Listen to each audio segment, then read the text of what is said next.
Now, Storm Tracker 9 weather with Chief Meteorologist Justin Stapleton. Not only just inland here, but out to the coast as well. Great looking shot out at the Marine Science Center at Oregon State. You can see the bridge behind you there going across 101 and over towards the bay, and looking good out at the old Science Center. 63 degrees. North winds around 15 miles an hour. Humidity about 82%.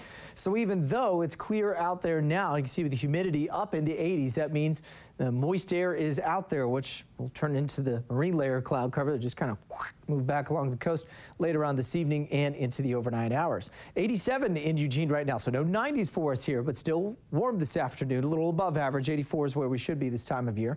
88 in Corvallis, 81 in Cottage Grove, 89 as you get down towards Roseburg.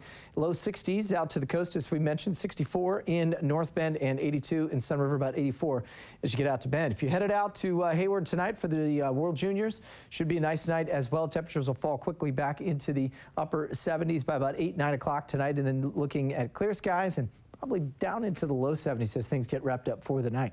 Wider snapshot of the Storm Tracker 9 live radar sweep, basically looking at this. Nada. We don't even have any cloud cover offshore, nothing onshore, and not much of a cumulus buildup either.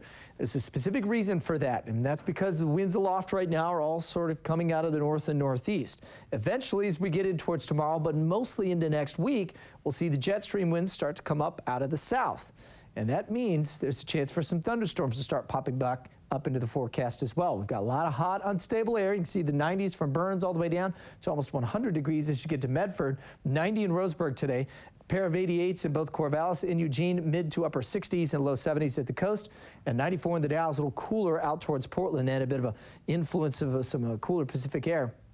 But overnight tonight should be fairly decent. We'll drop down to right around 53, 54 degrees, and then we're looking at a warm end to our day tomorrow. So this is what it'll look like at the Stormcast over the next 24 hours. A little bit of patchy early morning fog. Could see some shallow fog here across the southern Willamette Valley, and then you start to see all of the cloud cover coming up from the south. Not only is that going to draw in the warmer air, but also with the jet stream pointed over top of us now. This is where the ridge is, but watch what happens with the winds aloft. You start to see those lines coming up from the southwest.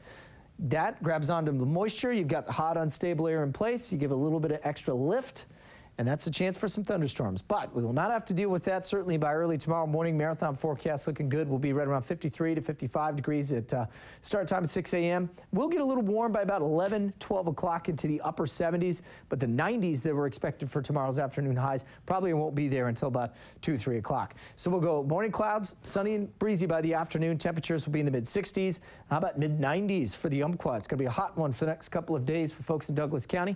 A few isolated thunderstorms in the Cascades, and same thing as you get out across central Oregon. We'll see that pattern repeat for the next 5 to 6 days. And here in the Willamette Valley, toasty afternoon, and temperatures around 92 degrees. Coast will likely sit in the mid to upper 60s and some morning clouds, but afternoon sun each and every day. The Umpqua will be sort of the brunt of the hot air. Mid-90s and a few chances for some afternoon pop-up thunderstorms midweek. Cascades, we'll see that basically tomorrow all the way through about Thursday that is. And then here in the Willamette Valley, we'll go low 90s through about Wednesday and Thursday, finally starting to break a little bit, Jess, but it's going to be a very warm return to work. Monday, Tuesday, Wednesday. Ending July pretty hot. You got it. All right, thanks, Justin. Yep.